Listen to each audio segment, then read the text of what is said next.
Salut, téléspectateurs confinés. Va te chercher un verre de vin. Alors, bienvenue à cette nouvelle capsule. Dans la précédente, je te fais un petit récapitulatif.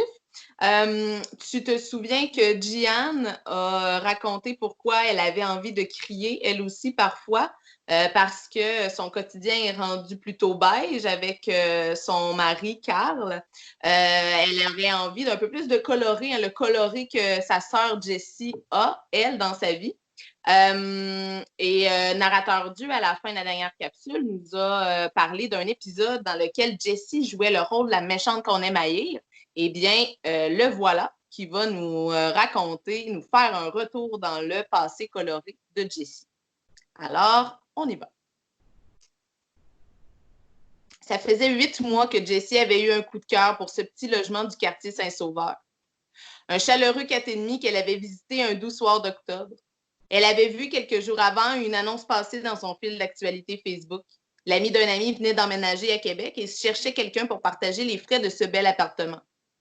Une fois à l'intérieur, elle a immédiatement été séduite, tant par la peinture magenta qui ornait les murs de la salle de bain que par le charisme et le sens de la répartie de celle avec qui elle devrait dorénavant partager son frigo. Parce que c'était clair dans sa tête. Elle vivrait dans ce logement qui sentait la lavande, peu importe le prix.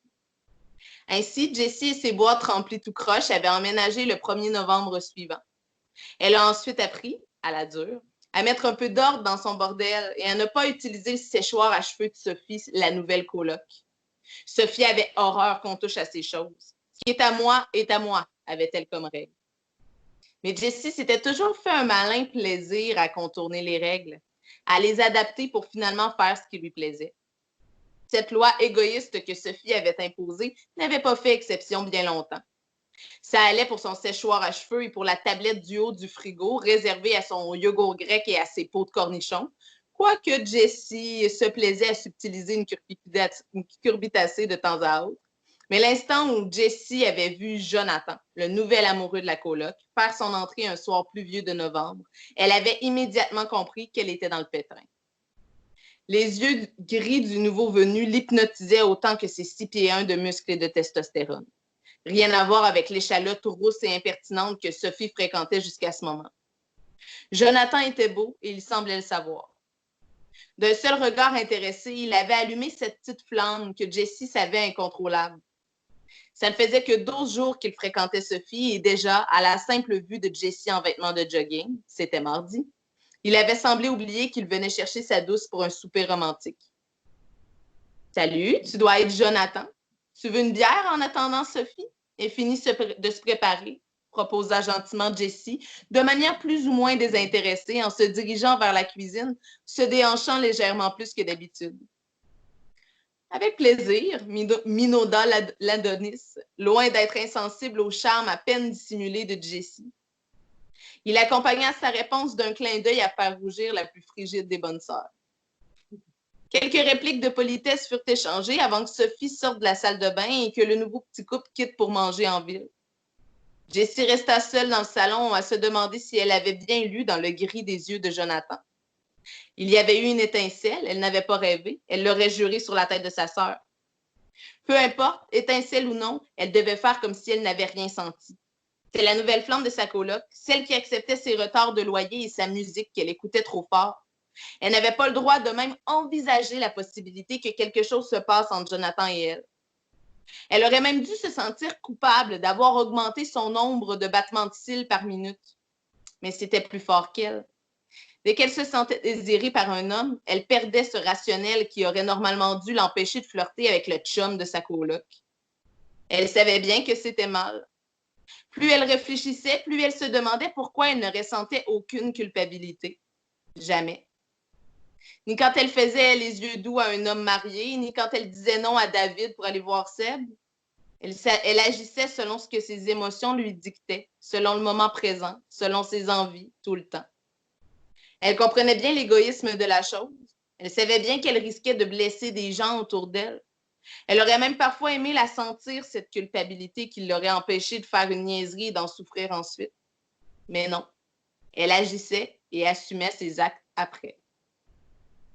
Après 2 minutes de réflexion qui lui avaient paru interminables, elle s'était dirigée dans la cuisine, versé un énorme verre de rouge et avait volé un cornichon de la tablette du haut du frigo. Aucun regret.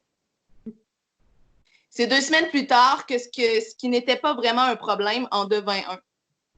Jonathan attendait Sophie, qui devait finir de travailler à 17 heures, devant la télé. Jessie le savait. Elle avait faim d'aller chercher une couverture au salon. « Veux-tu une bière? » offrit Jonathan avec une voix qui sembla à peine plus mielleuse que d'habitude aux oreilles de Jessie. « J'attends Sophie, elle m'a texté qu'elle reviendrait dans quelques heures. » Elle savait quelle était la bonne réponse à cette question. Elle avait pleinement conscience qu'à cet instant se jouait quelque chose d'important, que la décision qu'elle prendrait allait modifier le cours des choses. Les rares regards que Jonathan et elle s'étaient échangés avaient été assez éloquents pour qu'elle comprenne les intentions du beau mâle assis sur son sofa. Elle connaissait bien les gars, ce genre de gars en particulier. Elle était la version féminine de ce genre de gars. Même si les quelques secondes que prit Jessie avant de répondre semblaient cacher une quelconque tergiversation, la décision fut prise très rapidement. « Ouais, avec plaisir, mais juste une, je voudrais pas abuser. » Pas de stress, on a le temps. Sophie en a encore pour une bonne heure au bureau. 1 heure? Ne venait-il pas de parler de plusieurs heures quelques minutes plus tôt? Jessie trouva l'attitude de Jonathan plutôt louche et se dit qu'il y avait anguille sous roche, ou mammouth sous roche, comme se plaisait à dire sa sœur lorsque quelque chose de grave semblait se tramer. Quand elle raconterait son histoire plus tard, elle jurerait aux filles qu'elle n'avait rien fait. Elle leur assurerait qu'elle n'avait juste pas su résister à cette voix ni à ses mains magnifiques. Quand elle raconterait son histoire, plus tard, elle parlerait de Jonathan qui lui avait juré, après l'avoir embrassé impromptunément et langoureusement entre le lavabo et le frigo, alors qu'elle se retournait pour lui servir un verre, qu'il n'avait, lui et Sophie, aucun engagement.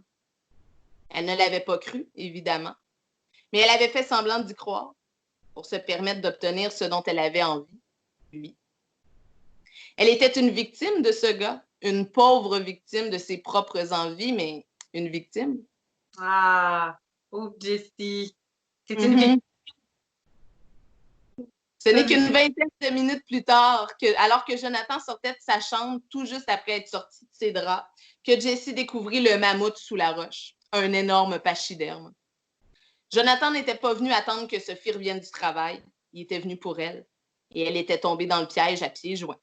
« Jonathan, qu'est-ce que tu fais ici? Tu étais dans la chambre de ma coloc? Tu travaillais pas jusqu'à 22 heures? Fuck, t'as baisé ma coloc? Le frigo puis le séchoir, ça peut aller, mais je peux pas partager mon chum, Jessie Dupuis. » La voix de Sophie était étranglée, gorgée de sanglots. Elle posait des questions rhétoriques. Elle n'avait besoin d'aucune réponse pour comprendre ce qui venait de se passer chez elle. Jessie n'avait pas entendu la réponse qu'avait marmonnée Jonathan. Elle n'en avait pas plus besoin que sa coloc, des excuses incohérentes du gars qui vient de tromper sa blonde. Elle était une victime, pas une salope, se répétait-elle sans trop y croire. Son goût pour le ici et maintenant l'avait poussée dans les bras d'un beau parleur avec qui elle n'avait même pas eu de plaisir. Elle avait agi en faisant fi des conséquences, en ne pensant justement qu'à son petit bonheur. Pourtant, elle connaissait bien les gars, ce genre de gars en particulier. Elle était la version féminine de ce genre de gars. Sans même sortir de sa chambre, elle avait ramassé le strict nécessaire pour aller passer la nuit chez sa sœur. Elle se doutait bien que si Sophie piquait une colère noire quand elle s'apercevait que son séchoir avait été utilisé, sa fureur serait grandiose en ce soir de trahison. Elle sortit doucement de la chambre avec son baluchon sur le dos. « Je reviens chercher le reste de mes affaires pendant que tu travailles demain. Pour ce que ça vaut, je tiens à te dire que je suis désolée. Je regrette. Je sais que tu ne regrettes pas. Bye. » Sophie avait raison. Jessie ne regrette rien. Jamais rien. Ouf! Jessie! Ça va pas bien, Jessie? Elle a une vie un petit peu spéciale. Elle n'a pas beaucoup de regrets. C'est à moi, là? À toi. Narrateur Dieu, dans le présent, est noir et blanc du salaud. On revient au salaud. Les shooters arrivent sur le plateau de Steve qui regarde Jessie comme un papa regarderait sa fille qui viendrait de jouer dans la boîte avec sa plus belle robe.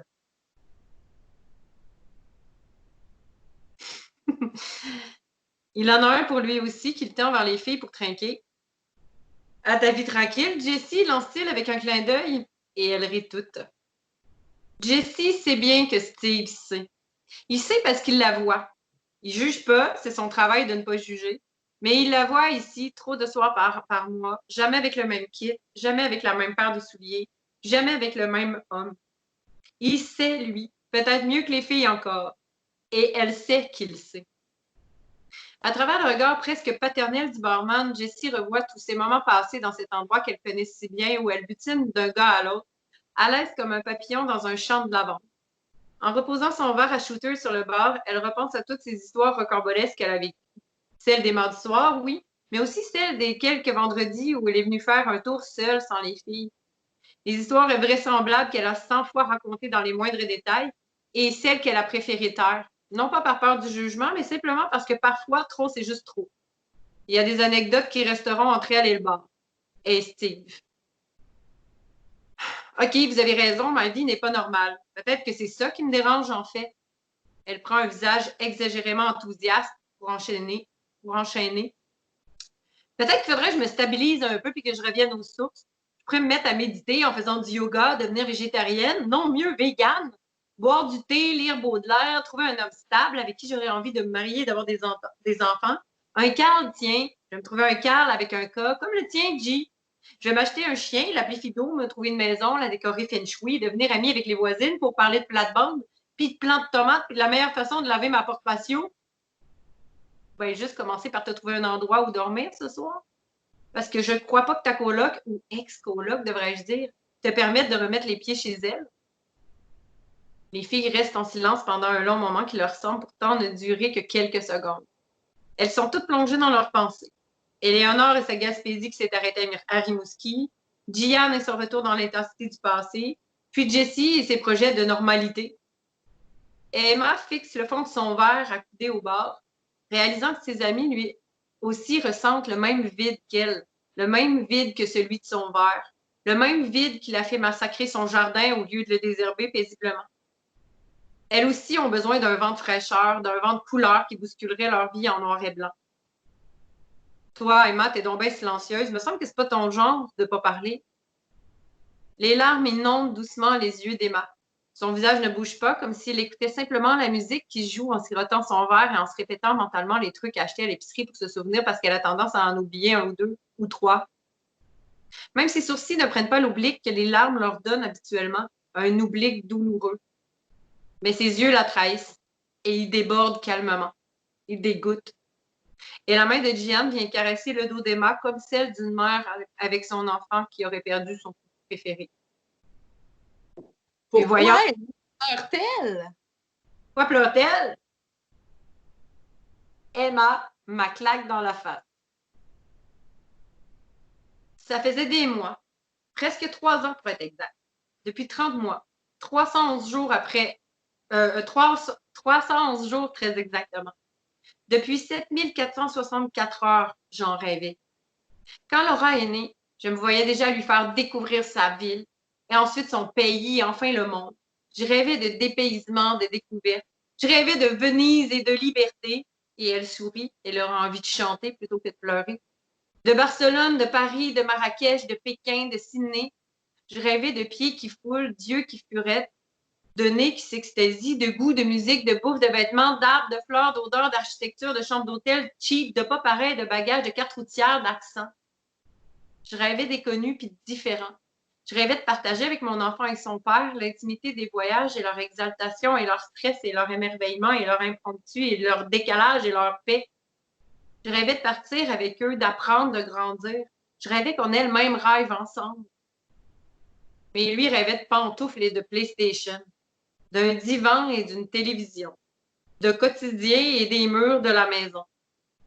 Alors, depuis 3 ans, 30 mois, plus précisément depuis 311 jours, en fait depuis 7464 heures, j'avais mis des sous de côté à la sueur de mon compte de banque pour nous amener loin tous les trois. Peut-être qu'en le vivant avec nous, il y prendrait goût. Peut-être qu'en lui faisant vivre un voyage dans la simplicité, sans le brusquer. Peut-être qu'en m'occupant de tout, même de l'argent, je ferais naître mon rêve en lui. Un bourgeon de rêve au moins. Il savait que je ramassais des sous pour nous. Il savait, il avait accepté de se prêter à mon rêve. C'était un début. Ce matin, je me suis douchée et séché les cheveux en vitesse pendant que Laura, qui s'était levée beaucoup trop tôt pour qu'elle et moi soyons de bonne humeur, pleurait à fendre l'âme parce qu'elle n'avait pas la paire de bobettes roses qu'elle voulait, que sa toast était coupée en 4 et non en 2, et c'est que son verre était rempli 1 centimètre trop haut de lait et non de jus. Elle qui pourtant avait bel et bien demandé du lait et non du jus, et que son chandail avait une étiquette qui pique et que sais-je encore. Je suis allée la porter à la garderie, un peu soulagée, j'avoue. Je n'avais pas encore pris de café et j'avais mon compte d'hydro à payer. Pendant que la cafetière de la salle du personnel de l'hôpital coulait tranquillement de ce son qui calme en diffusant de cette odeur qui calme tout autant, je me préparais à affronter la journée et la femme du lit 4 que j'entendais sacrer après Christine, ma collègue. La vieille semblait avoir la même humeur que Laura. Je savais que je gérerais. Après mon café. À moins qu'il y ait du vin dans le frigo. À 8 heures du matin, ça serait peut-être mal vu. Sur mon téléphone, j'ai ouvert mon application de la Caisse des Jardins, j'ai payé Hydro et mes yeux ont bifurqué sur le montant du compte conjoint de voyage que je remplissais seule depuis 7464 heures. Dedans, il aurait dû y avoir 5413,36 $.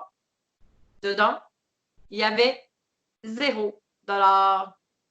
0 $. 0. 0. 0. Dedans, c'était vide. Dans ma tête, c'était vide. Mon téléphone a glissé de mes mains, ou je l'ai pitché sur le mur, je me souviens plus. Mais dans mes mains aussi, c'était vide. Et mon cœur, qui lui, justement, était plutôt vide depuis plusieurs années déjà, mon cœur, lui, il s'est rempli de déception, de colère, de rancune, puis de haine. Je savais qui avait accès à mon compte. Nos différences quant à la gestion de l'argent étaient grandes, nos différends aussi par le fait même. Mais je ne pouvais pas croire qu'il m'avait pris cet argent. C'était impossible qu'il m'ait fait ça. Je ne pouvais pas croire qu'il me trahissait le rêve à ce point, qu'il le tuait à grands coups de carte de guichet.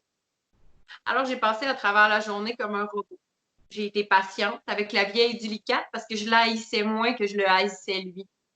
Je croyais même avoir réussi à lui sourire. Au fond, je la comprends de détester la vie. Je pense que je déteste la mienne aussi. Et quand je suis arrivée à la garderie, j'en voulais plus à Laura, les cris du matin. Je n'avais plus aucune colère pour personne d'autre. Elle était canalisée. J'avais la colère qui se gardait pour un seul homme. Et quand il est entré dans la maison, c'est comme une soirée normale après une journée normale. Quand il s'est ouvert une bouteille de vin et qu'il m'a enfin regardé, il a vu la colère dans mon visage parce que je ne pouvais pas la retenir. Elle suait par mes pores et ça sentait la haine.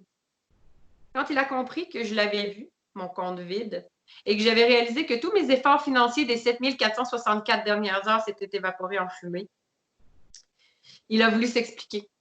Je l'ai laissé parler un peu pour voir. Mais selon lui, je n'aurais pas dû puer autant la rage parce qu'il allait me le remettre, cet argent.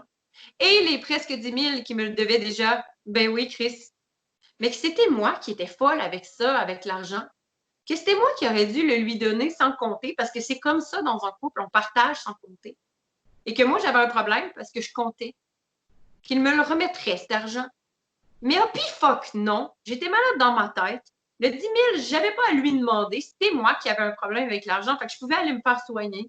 Et il a conclu soudainement, comme un fusil qui change d'épaule, que le 5413,36, c'était le nôtre, finalement, pas le mien. Je me suis levée calmement. Je ne pouvais pas croire que j'avais fait une enfance si merveilleuse avec cet homme qui, pour la millionième fois, me prouvait combien il se calissait de moi, de nos discussions, de nos ententes, de mes efforts, de mes rêves. Je me suis levée puis j'ai marché vers lui sans rien dire.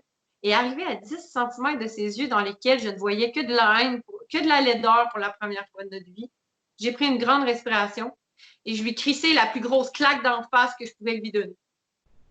Le bruit m'a surprise autant que lui, je pense. Oui, Fred. On commence à pas l'aimer ben ben. On le surnomme-tu? Fred le pas fin. Fred le pas fin. Eh bien, voilà pour savoir qu'est-ce qui arrive avec Emma et son Fred le pas fin. Et la prochaine... en pense aussi, on veut savoir qu'est-ce que les filles en pensent de cette histoire-là, hein, parce qu'elle le raconte aux filles au salon. Et c'est ce qu'on va voir la prochaine fois quand on va te lire, téléspectateurs confinés, la fin de l'élément déclencheur pour savoir qu'est-ce qui se passe avec les 4 filles et la suite de leur vie. Donc, je te rappelle que mardi au complet est disponible format papier. Tu as juste à cliquer sur le lien en dessous du vidéo. On l'a aussi produit en format EPUB pour que tu puisses le lire sur un écran. Même chose, le lien est en dessous de la vidéo.